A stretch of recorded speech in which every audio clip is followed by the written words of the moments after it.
Way back in 2008, I was working on a large solution for expense and budgeting for mutual funds. It was a unique experience as for the first time I was using Agile, and it was interesting to have a lot of user representation in the project. Until then, my view was that you should have end-to-end seamless solution. Have a robust database with simple user face, input the data and get your output. But this project helped me to understand that along with output, the process also is important. And taking care of process touch points and controls is a good way to develop a solution which is not only effective but liked by users as well. I'm sharing some of the interesting requirements I received from users that time. It might look common today, but in 2008, it was very unusual and new to me. All the funds should be visible on one screen in a tree structure, so the users can scroll to the fund and process at single click. The SME should be able to verify if the data upload is correct in the system. It was a common practice until then to verify the data before upload. Having it on one screen in a formatted way was just a different experience which delighted users. There should be multiple access levels and access control for users to manage the roles in the team. This helped the senior managers or the senior stakeholders to have the control in the process. The portfolio manager should be able to modify the output and update it in the system. This was the weird one. The portfolio managers usually make the changes on the printed output and raise tickets for ledger entries, but here the same functionality was done digitally and it was an improved process control. Though I found them weird, but all these requirements were essentially the part of either user experience or process touch points for better control. Now, this had a lot of work involved and took me more than a year to have the system developed. Digital transformation was not a known term then, but it was then when I realized that it is not just about the product, but also about the process and service. And above all, the user experience and how effectively the digital intervention resolves the problem. That was many years back, and digital transformation has only grown many folds since then. Not very long back, the mornings used to start with newspapers, and that was the major source of news. Now the news is accessible over mobile all the time and just a click away. Taxi, another one, quite nostalgic, waving hand and getting your taxi, but now just Uber, and a similar story for food as well. What I'm trying to convey here is that our use of products have not changed much, but the service platform has. And that is the key bit about digital transformation. It is not just about the product, but the entire gamut of the processes and service experiences around the product. So that means the process of introducing digital transformation must have a structure to support product, process, and user experience. In this video, I will briefly cover some of the key ingredients of this structure. Essentially, the strategy which leads to digital transformation, the agile which brings the user experience closer, and finally, change management to ensure user engagement, support for change, and adoption of change. Let's quickly summarize what is digital transformation. Digital transformation is all about enhancing the service and process touch points through digital platforms. The objective here is enhancing the experience over just digitizing or automating. Let me also quickly walk you through an example of digital experience and customer journey for ordering food. You may want to access the platform of your choice and app to order the food.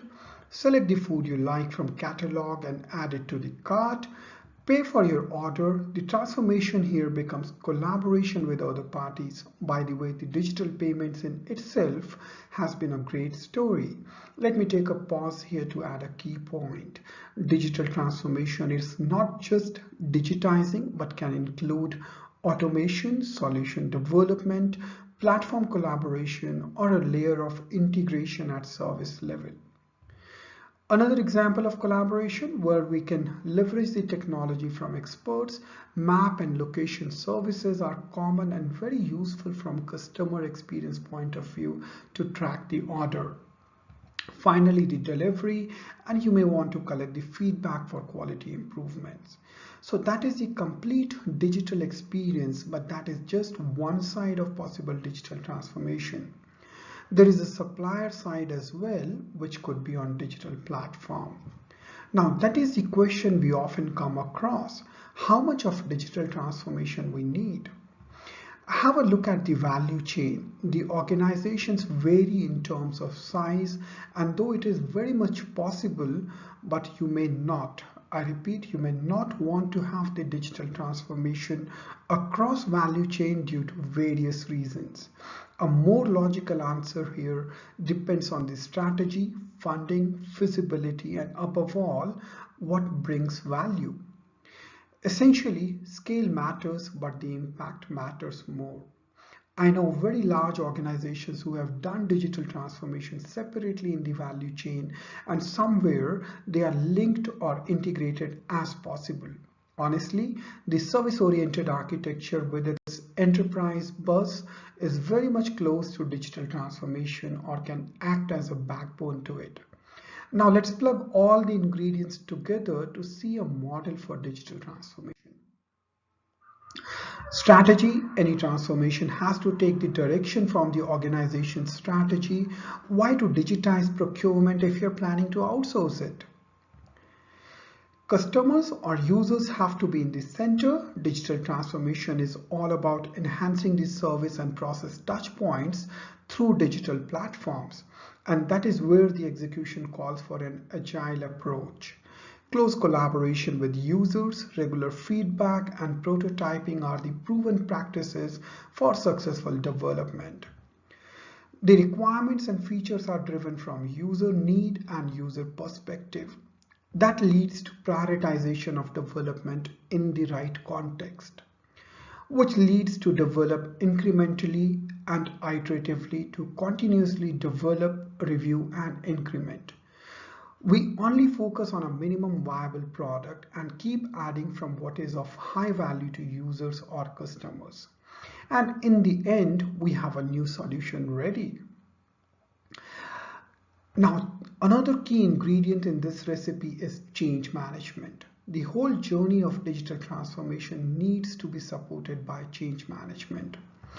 The customer journey mapping, it is a significant bit, and customer pain and delight points needs to be understood and solutions should be planned accordingly. Customer and audience engagement, this needs to be engaged throughout. This is both internal and external customers and also encompasses stakeholders. Awareness and communication. If this fails, the whole thing fails. So this has to be planned and executed right throughout. Building participation. This is a very useful change management concept to reduce resistance and leverage change management to build participation. One of the tools here could be Change Network. You may want to have a look into the Change Network video I have done earlier. The link is there in the description. Now the implementation planning, the release planning has to take the lead from implementation planning. It is not only about the solution readiness, but the customer, audience, and business readiness as well. Plus, in an external facing environment, the timing, market sentiment, and a lot of other factors do need to be considered. Now let me summarize some of the key points here. So, user or the customer is always at the heart of the journey. It is not useful for customer, then just don't add that intervention or make it visible. Scale is important, but impact is more important. In the earlier example of food ordering, it was just the customer side of view. If I have limited budget, I may just go with the customer side and manually or some way manage the supplier side. Service design. The term is actually lost in the midst of product focus. Agile focuses on product, but the change management digs into the service design. However, service design is a subject in itself, and if effectively used, it enhances the product's acceptance. Human touch. Digital is good, but sometimes when the interest is created, you may want to tap it with human intervention. Chatbots complemented with human intervention is a popular choice in a lot of domains. Collaboration and change management. It is a teamwork, and the aim is not only to deliver but also make the change stick and adopt it. The target operating model. This should ideally be in the front and the starting point. The video comes to an end. Hope you liked it. You can subscribe the video and channel to stay tuned to the subject.